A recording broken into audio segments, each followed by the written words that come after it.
Au début, j'étais quand même, tu sais, j'étais inquiète par rapport, tu sais, à la COVID, tout je me disais, tu sais: «C'est sûr que ça va être à distance avec les cas qui montaient puis qui arrêtaient pas». Fait que je m'y attendais à ce que ça soit à distance, sauf que je m'attendais pas à ce que ça soit aussi dur au niveau mental parce que, tu sais, ça faisait déjà 3 sessions que j'étais avec mes amis, qu'on s'était fait une gang, qu'on était proches de nos professeurs aussi, on est encore super proches. Fait que de les voir à distance, de voir nos professeurs qui étaient découragés de, tu sais, pas être avec nous, puis c'était juste, tu sais, de pas être capable d'avoir un contact social présent en vrai, là. Tu sais, c'est ça qui a été au début de la session, c'est ça qui m'a fait le plus de peine, c'est de voir comment les profs essayaient, tu sais, de se terminer à essayer de nous faire des cours le fun, des cours qui étaient comme vibrants, mais tu sais, comme c'était difficile pour eux.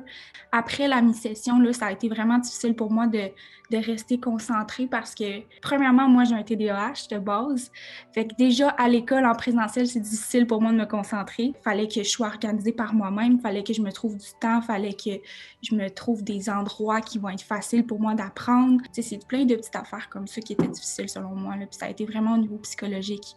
Moi, le manque de contact social, là, c'est vraiment dur pour moi.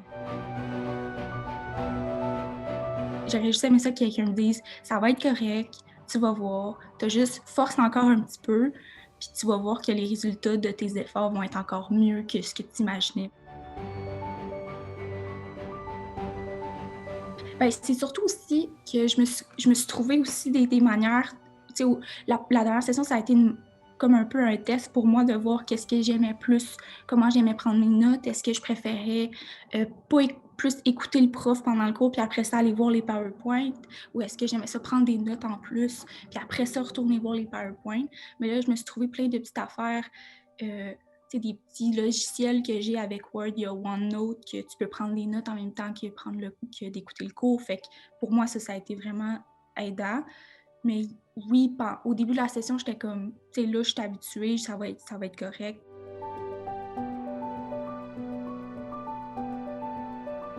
J'ai ma mère qui est aussi enseignante, fait qu'à ce moment-là, elle aussi, elle était comme pas mal plus à distance aussi à ce moment-là. Fait qu'on s'entraidait les 2 ensemble, puis tu sais, elle me disait souvent: «Tu sais, je le sais que c'est difficile, mais tu es capable et c'est pas plus difficile que ce que tu faisais à l'école en vrai, c'est juste au niveau psychologique, puis il faut juste être forte. Tu es pas la seule là-dedans, puis tu vas finir par t'en sortir parce qu'on le sait que tu es capable». J'aime l'école parce que j'aime l'école, là, j'aime ça apprendre, mais j'aime aussi l'école parce que c'est tellement social, c'est tellement le fun. On est toute une gang. Quand tu rentres dans le collège, puis tu vois toutes les gens, ça te fait juste du bien de voir des gens, pas nécessairement leur parler. Fait que moi, ça m'a vraiment, vraiment fait de la peine de, tu sais, plus avoir ça. Ils me comprenaient, puis c'est juste ça que j'avais besoin à ce moment-là, c'est d'être comprise.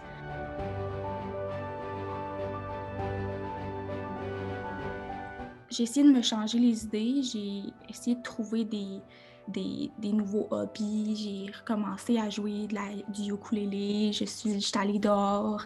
Et à cause de mon cours d'éduc, on n'avait pas le choix d'aller faire un 15 minutes ou un 30 minutes de course. Fait que ça m'a vraiment, vraiment aidée. Puis même après que mon cours d'éduc, même quand j'avais déjà fait mon 30 minutes de course pour mon cours d'éduc, je le faisais quand même durant la semaine. Ça a été comme une habitude que j'ai prise. J'ai aussi, c'est comme, vu qu'on était tout le temps sur nos ordis, pendant quelques jours, tu sais, je réduisais mon temps sur mon cellulaire parce que j'étais plus capable, tu sais, ça mal de tête et tout. Puis quand tu t'habitues, puis tu prends conscience de ce que la vie est, là, comme de ce que tu peux faire pour changer ce sentiment-là, ben c'est assez facile, là. C'est juste, ça prend une petite pouce, là, mais c'est correct.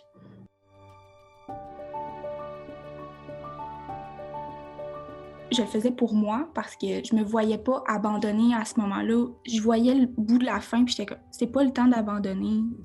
Je suis presque là, je suis presque arrivée, il m'en manque une session après celle-là». Puis aussi, je voyais mes profs, tu sais, qui essayaient tellement de nous rendre heureux, puis nous rendre la tâche facile, puis ils nous comprenaient, puis ils trouvaient ça plate pour nous, puis je me voyais pas dire: «Ah ben, sais-tu quoi, Richard? Je vais abandonner ma session parce que je suis plus capable».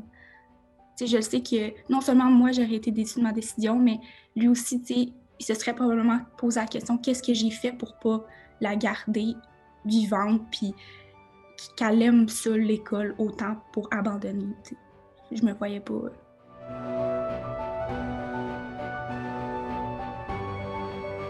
J'aimerais ça qu'ils sachent qu'on est tous comme une grosse famille, les étudiants qui sont à distance en ce moment. Là, on se comprend tous, puis que même si c'est difficile, il y a tout le temps quelqu'un qui est là pour nous, que ça soit un chien, un chat ou ton frère, ta soeur ou ton meilleur ami. Il y a tout le temps quelqu'un qui est là pour nous, puis que c'est important de parler quand ça va pas bien. Il faut pas garder ça en dedans, puis qu'il faut toujours persévérer parce que à un moment donné, on va pouvoir retourner en classe, puis quand on va pouvoir retourner en classe, c'est là que ça va être le fun. Puis si on veut voir ça arriver, il faut pas lâcher. Fait, c'est ça.